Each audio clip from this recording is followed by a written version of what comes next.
jäänud on veel nii-öelda ootada. Charlie, yes, welcome. And Maddalena is on the way. And we are inviting back also Johanna.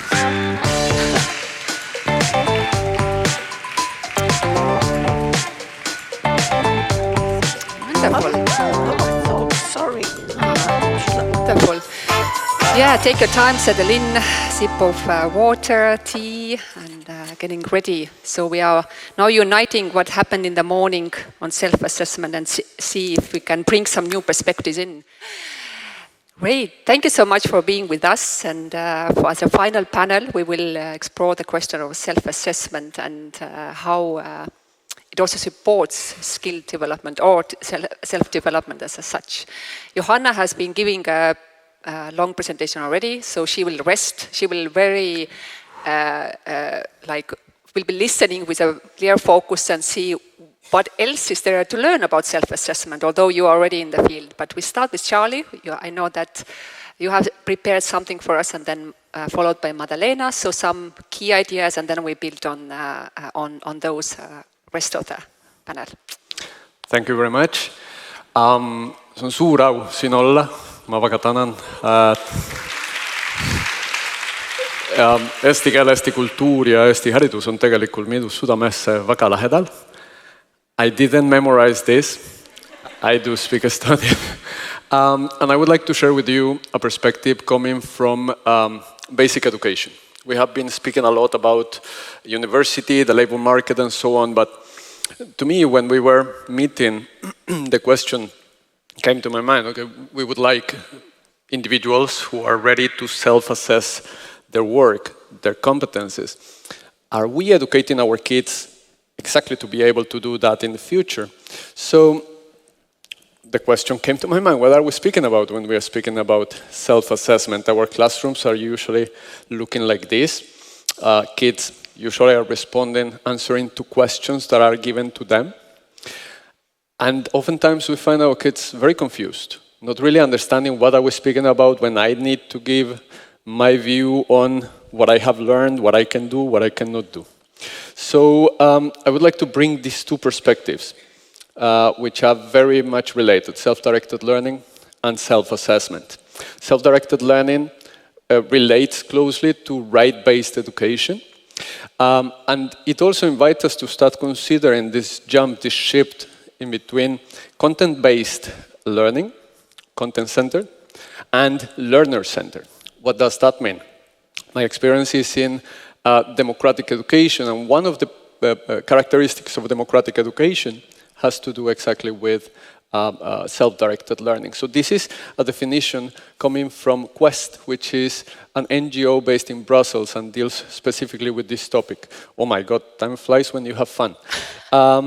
And so when we speak about self-directed learning, I feel oftentimes it's kind of a bubble. We don't really know what we are speaking about. From my perspective, it is composed of three different elements: self-determination theory, learn-to-learn approaches, which has some sort of theories, but also practices, and the executive functions. But I would like to focus specifically on self-determination theory. It has three components: relatedness, which is at the basis. It has to do with creating this culture of care within the classroom, within the school. It has to do with nonviolent communication, how we speak to others, how we want to be spoken to. And it has to do with conflict resolution. We provide then enough opportunities for young people to exercise autonomy, to make choices, to make decisions, to take responsibilities for those decisions, and to get involved into how learning is actually happening. And then the end goal in that process, let's say, is to develop those competences. However, when we speak about self-determination theory, we're speaking closely about intrinsic motivation coming from within, asking the question, why is this important? We are immersed in contexts in which there is a lack of autonomy for young people. They go to the lessons, they are done as they are told. Grades are very much influencing how they are approaching this new learning. It depends on extrinsic expectations that they are subjected to. And there is the idea that they need to submit their interests, maybe for extracurricular activities, not during their school time. So, this question is super important. Why? For young people. Time is flying. There should be a reconsideration of these three components, which actually are regulating most of lives and what happens within schools. The timetable, the curriculum, and the power relationships. These are 4 strategies which have been proven, have been tried, tested, piloted, and if you want, I can explain later on how it goes. It involves including kids in decision making, not only in regards to what it is studied, but how it is studied, with whom, but also in regards to what happens in the social life of the school. We need to find this balance in between the academics, which are important, but also the interest base of the kids. We need to provide more opportunities for them to learn from each other, to build scaffolding. Those of you know Vygotsky, Piaget. It's not weird. I have 5 seconds to finish. It's not weird, but it's actually historical development. And if I can take 1 more minute, can I? Yesterday, I was speaking with Ede, and Ede mentioned that our schooling system comes from the Industrial Revolution. This is not true. It's actually, historically has been documented by a historian, Melton, in Germany. It comes from Prussia. And it was Kaiser Frederick I giving the task to a military priest to build a system to create diligent and obedient citizens and soldiers. Division by age, organization of the day according to the different disciplines, and the strong authority of an adult. We need to start decomposing this. These are some of the possibilities how we can do that, but especially the class school meetings, the restorative circles to deal with the conflict resolution, these start building on the sense of agency in regards to the life in community, kids' lives in community, but also in regards to their own learning. And I would like to share this with you. If you have questions, of course, I would be more than happy to try to answer them. Yes, thank you, Charlie. Isn't it challenge within limited time? All good, all good. Maddalena, your perspectives on self-assessment. Okay. Hello, everybody. I can't see you. And I hate talking to myself. I do that all the time, day and night, when I'm thinking about assessment. So it's lovely to be able to share 30-odd years of fighting with assessment. I've been fighting because my students have been fighting. Okay. This is why I've been fighting with my students to try and get some ideas that put what we say into a reality. We all say student self-centered learning. All the wonderful words that everybody in this fabulous conference have actually used. But I would suggest that of all the wonderful words we use, 95% are lies.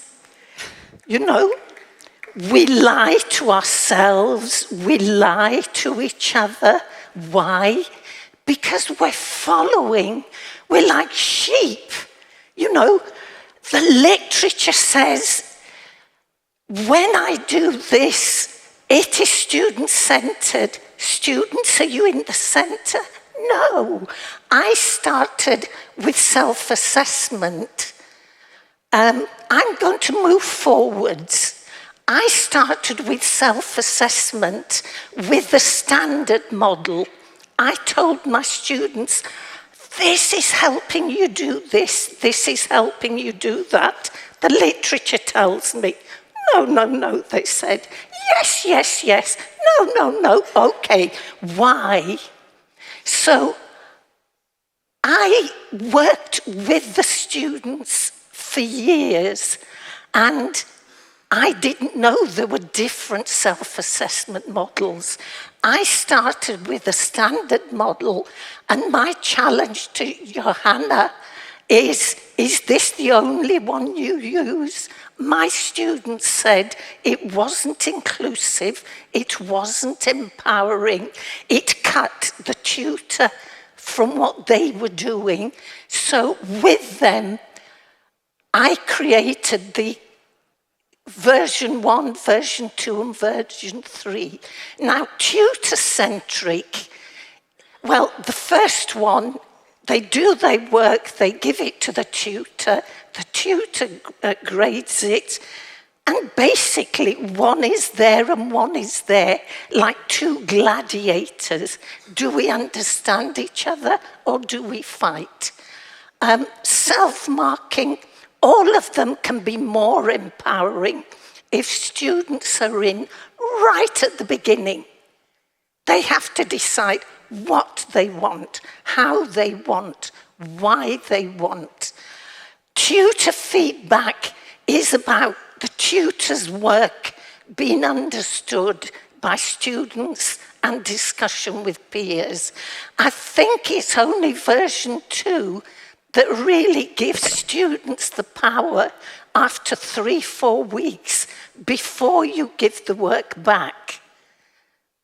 The students look at their virgin copies or their process, and you've learned something just by completing the work. You've already learned something.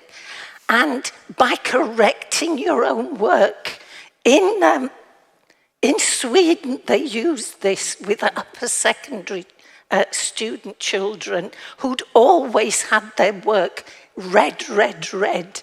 And they said it was the first time we could correct our own work to show the tutor, the teacher, I've learned something. I can help myself. So we really do need trust. It's not who trusts the tutor. Can we trust ourselves?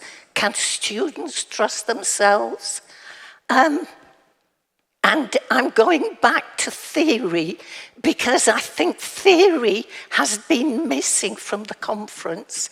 I'm going to beg an extra minute too. May I? Yes. What's good for the goose is good for the gander. If Charlie can have a minute, I deserve a minute too. Absolutely. Thank you.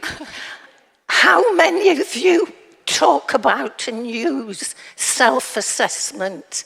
Wave at me, please. Right? How many use summative assessment? How many of you use formative assessment? Well, let me tell you, all these words, the literature out there is all lies. 100% lies. When you are actually assessing, and I think for students, it's not just assessing, it's not just self-assessment, it's assessment. And I love that Johanna said they need to do what experts, the tutors, are doing, but they need to do the same thing with all assessment. When I'm assessing, what am I doing? What are we all doing when we assess? We judge, we use criteria, implicit, explicit, and I also love the more explicit you are, the more you understand what you're doing, and the more other people understand what you're doing. The problem is assessment, summative assessment, you assess, you provide feedback, you provide a grade, and then the tutor's finished. So this rubbish that the tutor is giving formative assessment to students is absolute rubbish. We are giving them a poison chalice of one person's opinion that might be totally different to somebody else's. You know, I'm not God. Everybody hates my ideas. I can be God in my classroom, but the world hates my ideas. Never mind. Do what you want. Formative assessment. Who is it important to? The person it's going to form. What you've learnt doesn't necessarily form me. Formative assessment is about learners deciding what they want to use to move in the direction they want to go. Thank you very much.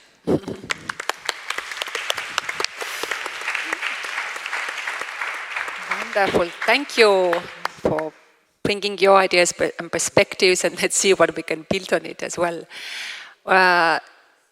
Johanna will start a bit reflecting on what you heard as well, based on what Charlie and Maddalena, what is there in self-assessment still we should address and talk about? Yeah, I was thinking about like this, what is self-assessment? Once the teacher intervenes the assessment process, is it self-assessment anymore? And so finding this balance, because I think the teacher needs to intervene. The teacher has to have some kind of input in the assessment process to provide feedback, to help the students in improving their self-assessment skills. But once the teacher does that, it's not self-assessment anymore. It's also the teacher who's taking part in the assessment. And this is actually what I struggle all the time. Like when I do self-assessment with my students, I have the assessment discussions where I tell them whether their self-assessment is right or wrong. Is it okay for me to do that? I don't know. So I don't think so. Yeah. Because the one fight I said to everybody that I have been fighting for many years, my biggest fight has been with myself, my preconceptions, my own boxes, not necessarily the reality of the world. And with the model, the students correct their work, they grade their work, they need the grade to give the standard and the value that education and society gives. But as soon as we tell, we go against the assessment theories, we go against learning theories, telling all the metaphors. Life is not a brain you top up. Plato, you go back to the Greeks. So for me, the student rediscovers their work. They discuss with peers, at least 2, 3, 4 peers. They read each other. This can happen online. They understand standards. As soon as I interfere, it's me telling them. It's the power dynamic that changes. The students are no longer thinking about the value of their own work, about the choices they have. And for me, it's all about choices. I totally agree with Narine when she said choices. They no longer have choices when we, as the most powerful tutor, come in. When I give my students their feedback and the grade, they've explored their work, they've explored the work of their peers and graded. They look at mine, they look at theirs and their peers. Is there any difference? No. I have found, instead of me spouting and telling, I am God, listen to God, I don't need to say anything. I'm not in the classroom to do the work. I learned it all before when I prepared. When I was trying to challenge their concepts, they are helping themselves to learn through assessment. Please say I'm wrong. I will. I will you. first let Charlie say something. My view of Maddalena has changed totally. In the sense that you have the soul of a rapper who goes to a rap battle and in the end throws the microphone. Take it. I actually think that, how many of you like unsolicited advice? How many of you, sorry? When you have a problem or you have a concern and somebody comes and says, well, what you have to do is this and that. It's painful, it's bothering, and it's not useful. I feel that our role as adults, especially working with younger kids, should be based on consent-based assessment or feedback, right? As long as and this took me a long time. We cannot help somebody who doesn't want our help, right? So for that to actually work out, this relationship of mentor and learner, or learner and learner, there should be a consent in the sense that I have some experiences, perhaps I could help you out with that. Having said this, I feel that it's very important that we start breaking this or reformulating these hierarchies in terms of knowledge, right? That adults are the ones who know everything, young people, they are stupid, they don't know anything, so they need to do as we are told.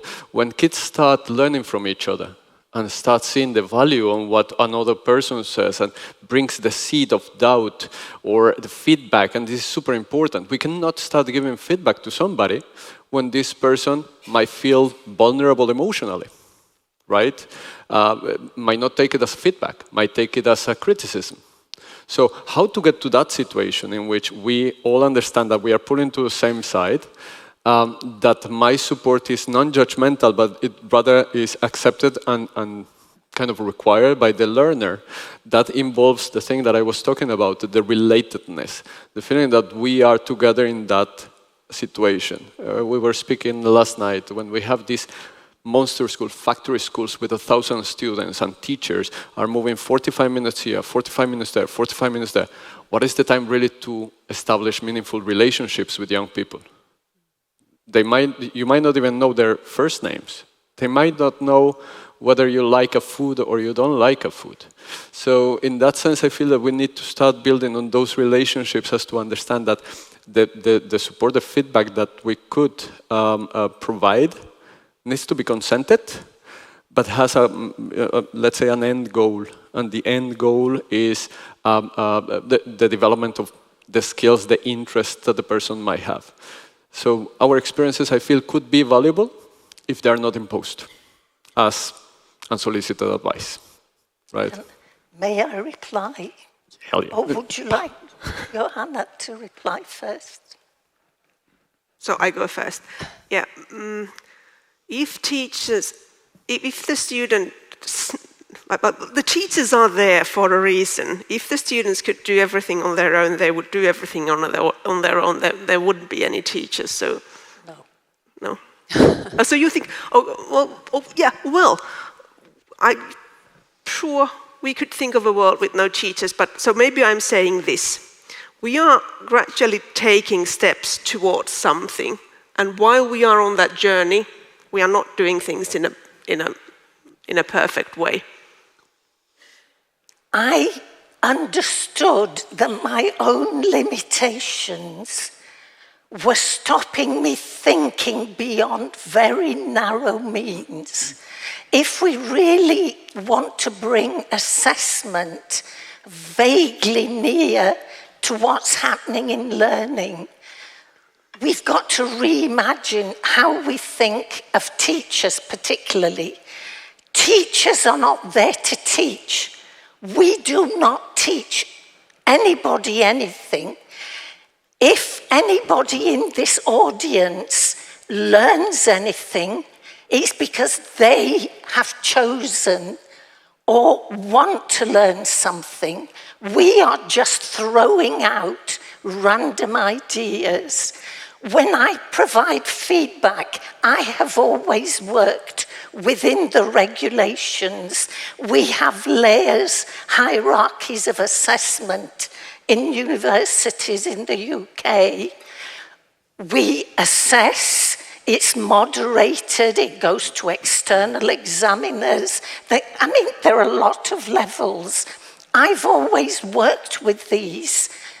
I respect the hierarchies because at the end, the students and employers value these. But it doesn't mean that I have to spend my life saying the obvious to students.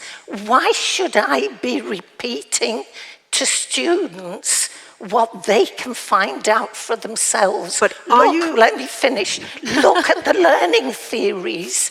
Look at assessment theories. We learn by doing, and feedback is not feedback. It is a present. Look, I'm the fantastic expert. Here you are, my darling student. This is a present to make you as magical as me. When I get feedback from journals, they're trying to destroy my thinking, my ideas, because they don't like them. It challenges what they do, what they like. I don't want to impose my thinking on my students. For me, it's my job to give them choices as to what thinking is available. I say this, Charlie says that, Johanna says this.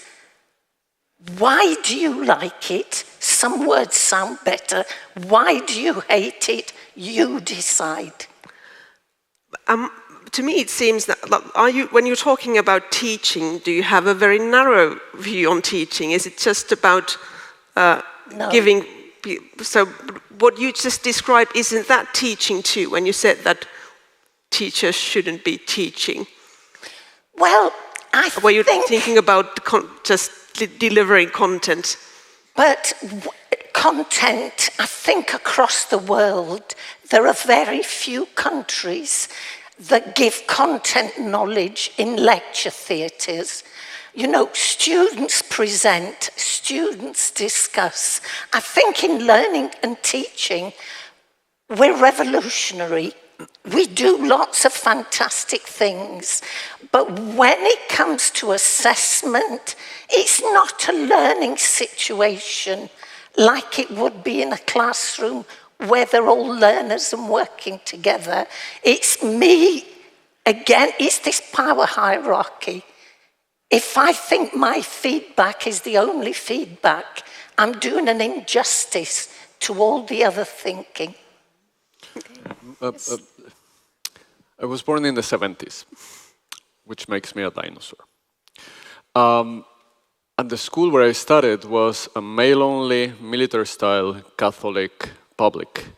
And perhaps that experience motivated me to try to find alternatives to conventional schooling. I hear you, Maddalena, and I feel that, that there are two perspectives which are necessary because our times have changed. What I said about the origins of conventional schooling, I make a distinction in between education and schooling. Education is a natural process. Schooling is a cultural, historical process that was brought in the early 19th century to the US by Horace Mann, that was extended throughout the world because it actually served the Industrial Revolution. But nowadays we have a totally different situation.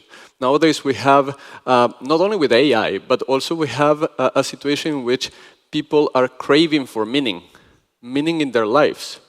And I feel that our role as adults, as facilitators, as teachers, and I do believe that we need to start changing or guiding the conversation from teaching to learning, how learning actually happens. Yes. And how learning doesn't depend on a teacher, but could be a collaborative endeavor.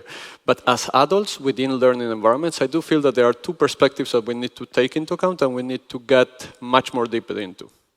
One is unlearning, which has to do with problematizing all these traditions that we have been developing as what the teacher does, how the classroom sits, who made decisions, what comes first, what comes second, what comes third. And it's closely related to the second perspective that we need to pay attention to, which is disempowerment, releasing of power. And it's based on distributed leadership. It's how do we make sure that the people who don't have the power have access to decision making and start building with us. So I don't think that teaching is over. I am an Italian teacher to my child, for instance. and I enjoy it, but there is consent. She wants me to do that, so I would do it with pleasure. But we need to get into a much more horizontal perspective. Speaking from a democratic school inside of a public school, we had to get to compromises. We cannot say, forget about the state exams, forget about teaching mathematics. No way. We really need to do it. But how we are doing it, how we are becoming an authority, not authoritarian, but an authority figure, and how we can help people, that demands our own process of introspection, reformulating our practice.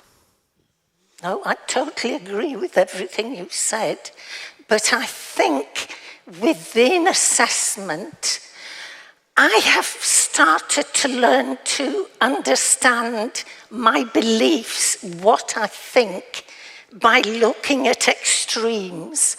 If I look at extremes, if I start looking at all the grey bit, it's all grey, what do I really believe? So it's looking at one extreme and the other. I am focusing on the assessment context because we're trying to make it a teaching pedagogic context. And strangely, all the lessons we've learnt, the good lessons from pedagogy, from the learning classroom, as you said, we do really have difficulty moving them to assessment. So in some ways, I've had to move to an extreme to understand, is my role necessary? I used to leave my students to self-assess, peer assess, and I realized I was just interfering. I was breathing down their neck, you know, standing over them. So I used to pretend I was photocopying in the long days of photocopies. I used to disappear, come back. They'd done everything. They'd ask me questions, we'd discuss. Of course, there's always room for the teacher. I think experience, if nothing else, you know, sees us through. But for me, the big question is, what is teaching, what is learning? My PhD students, for the first year, are banned from using the word teacher, teaching.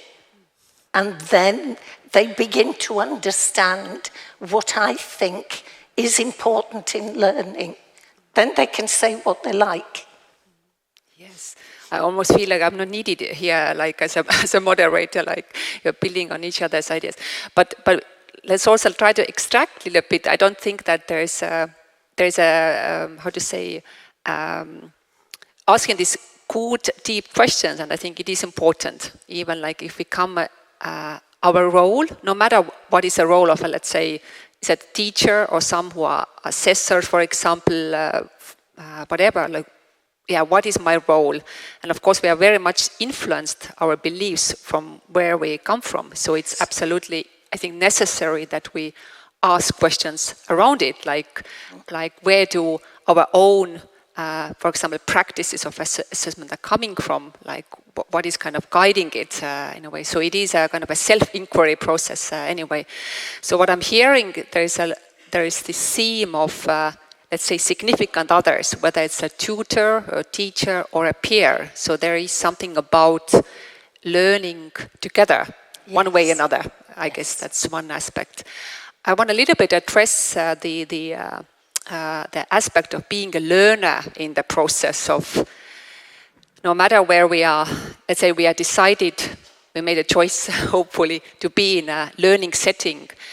But maybe one of the themes that I'm thinking a lot is that I think self-assessment is also quite demanding for a human being.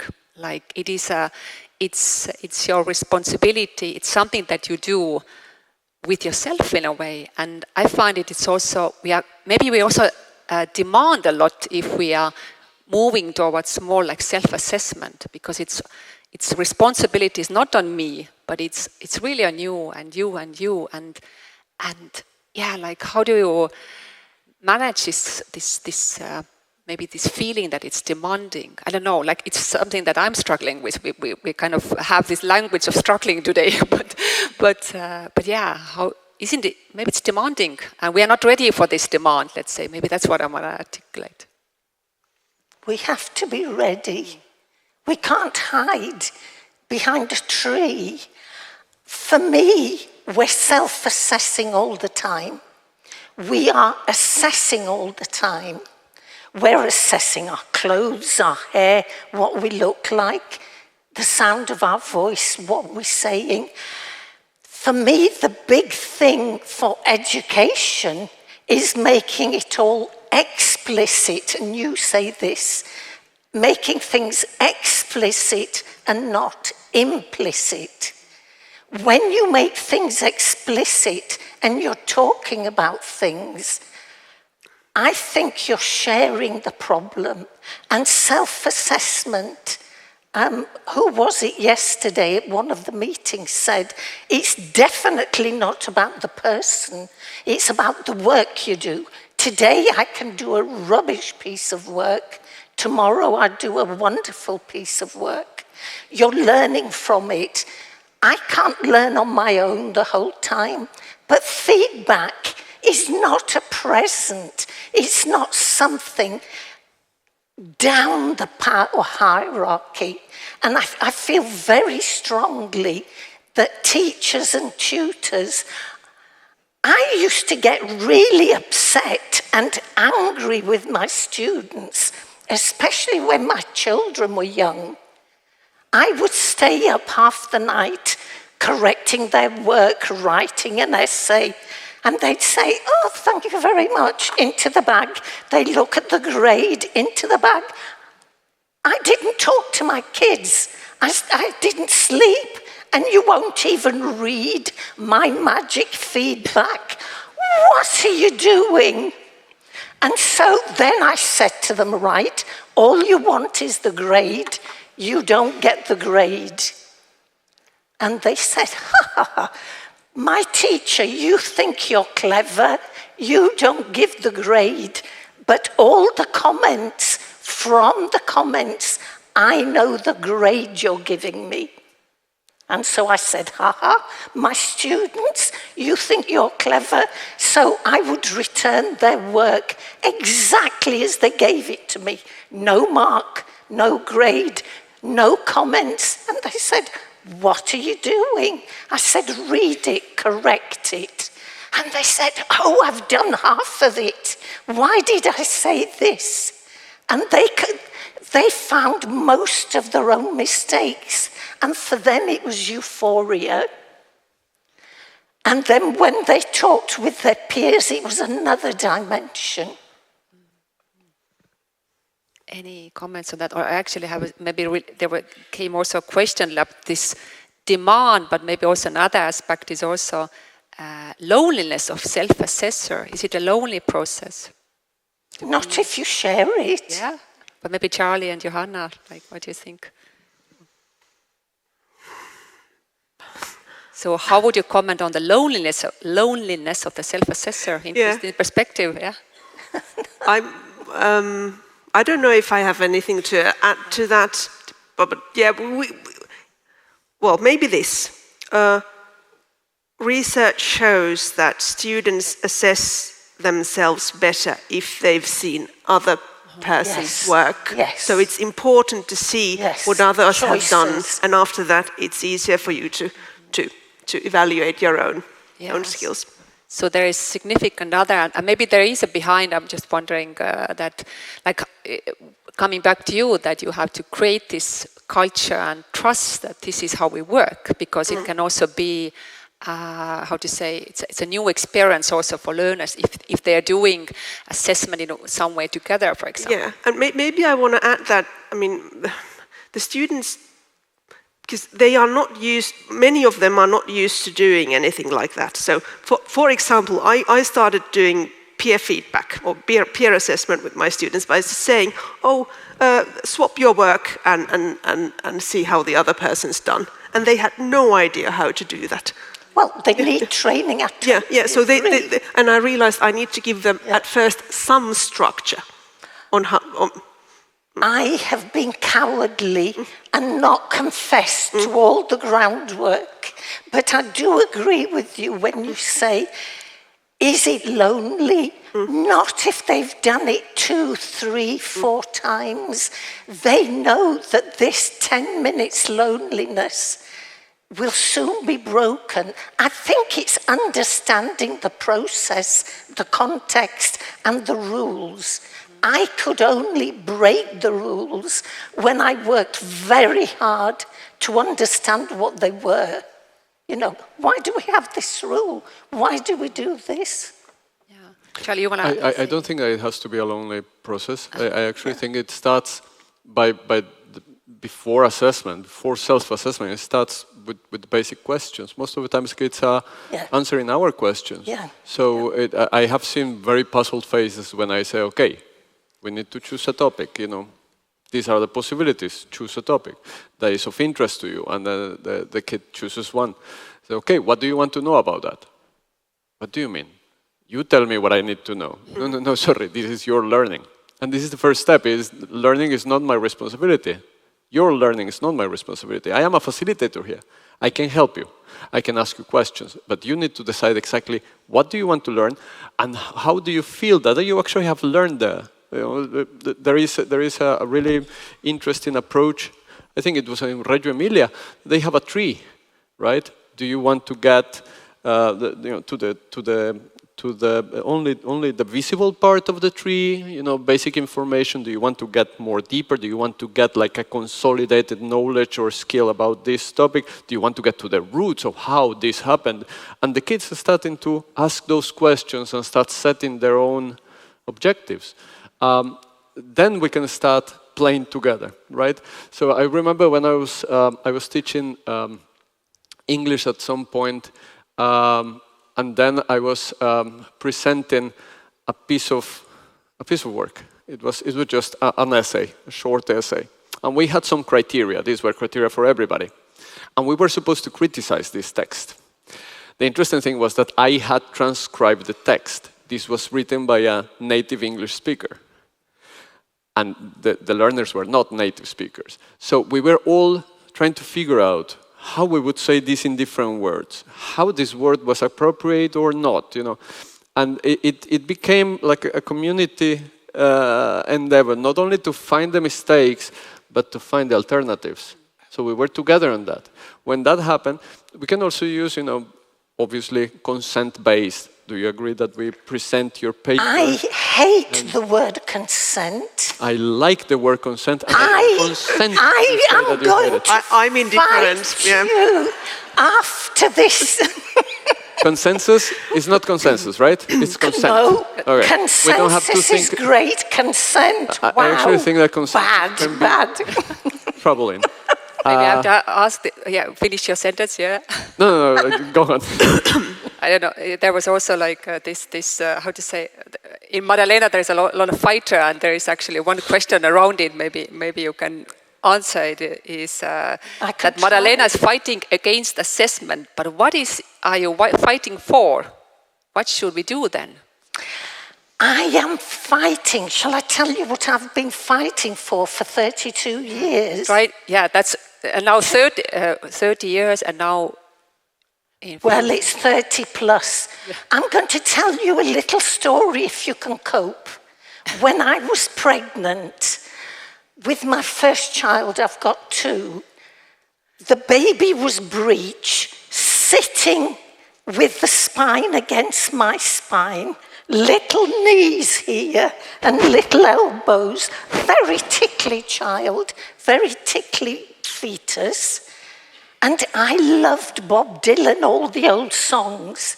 Now, my little baby, when she heard Bob Dylan, she would kick my bladder because her feet were above my bladder. She hated Bob Dylan.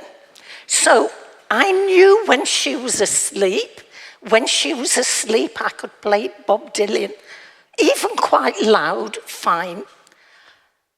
If I hummed very gently, she would kick me because she recognized Bob Dylan.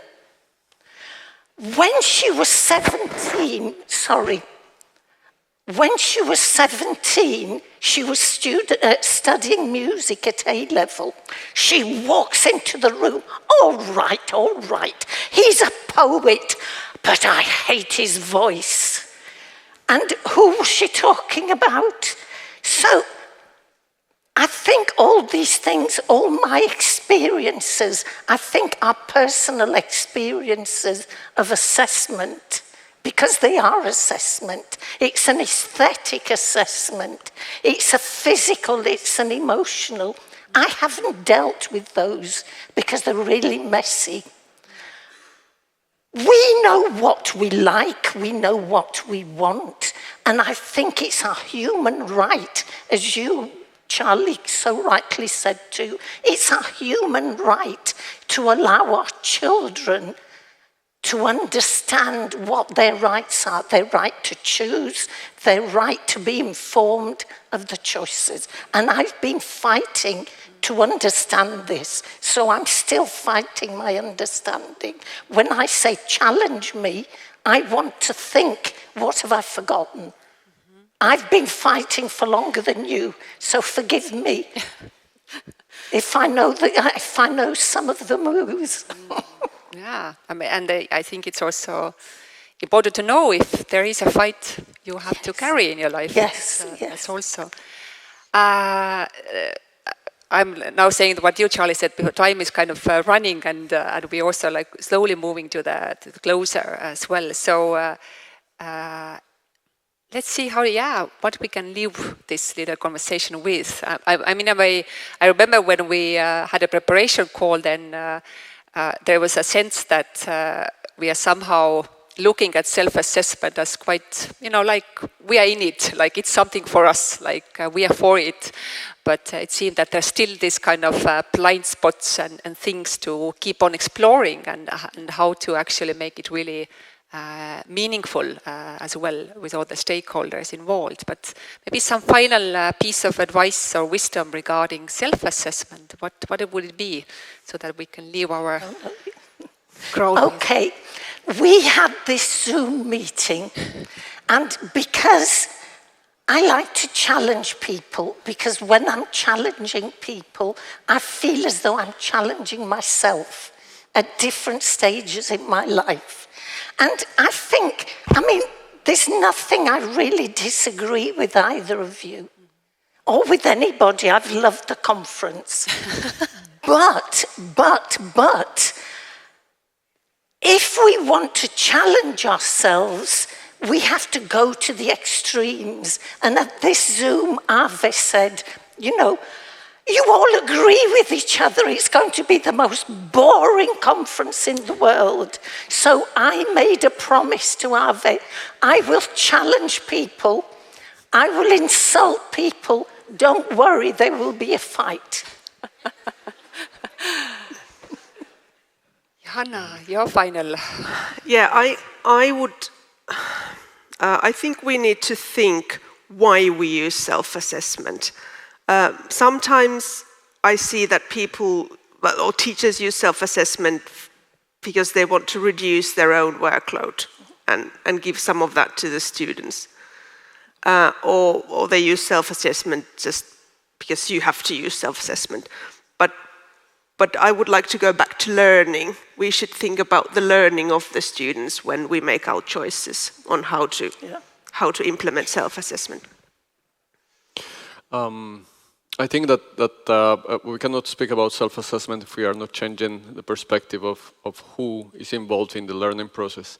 There are possibilities. In one of the slides I mentioned the 20% approach, the 20% proposal, which actually comes from Google. Google gives to their employees 1 day a week for their own interests, their own projects, and they are setting the goals of what they want to achieve, what they want to develop. Gmail comes from that 20%. One of the employers developed Google in that 20%. Gmail. I feel that the negotiated integrated curriculum in which we involve people, not only in deciding what we study, how we study and so on, but also what time we studied it, right? One of the most stupid things that we are doing still, and I studied originally philology, is to put people according to their class learning languages when they have different skills. When we identify that they have different skills and we are basing, for instance, their language practice on those skills, then they can start setting goals. I want to learn this. I want to read 3 books. I want to make a podcast. And our goal should be that of asking questions. Asking questions that invite them to reflect about what do I want to reach? How do I get it? And if I feel blocked, I know that I trust this person, so I can go to this person. There will not be judgment. Grades are judgment. And we are basically using a soil, a drainer, to separate the good from the waste. And people are not that. So we need to create these bonds, these relationships of trust in which people can understand that, we are here to support. So it's basically changing the whole approach to how we are learning, I believe, is the most important thing. Then we can start speaking about self-assessment. And I think related to learning is also to learn how to, let's say, I don't like the word like how to be a good self-assessor, but also like how to really do it well for yourself. Like it's also an art, and it's also like learning a lot, like how you can do it, what is the role of others, and also a little bit the kind of maybe theories around. They're not bad, like we also need some kind of frameworks just to navigate around, but how do we stay curious and critical about it as well? I think that's also important. And it's not only about academic learning. The thing with restorative justice, restorative circles, it deals with really trying to understand the other person, developing empathy, understanding criticism, understanding feedback, reformulating your behavior. That is part of self-assessment. And as much as I understand, that is actually what employers are looking for. All those soft skills, they should be based on that practice since they are 7, 3, 4 years. Yes, and the right of the child is really important, not just to speak and choose, but to be heard and listened to. And their decisions, definitely. Yes, the voice of the learner. Thank you so much for bringing these perspectives. It's like there were still a number of questions that could be explored, but maybe for that we need another conference. The next one. Thank you so much for joining our panel today. Yeah, aitäh. Thank you. Thank you. Thank you, aitäh.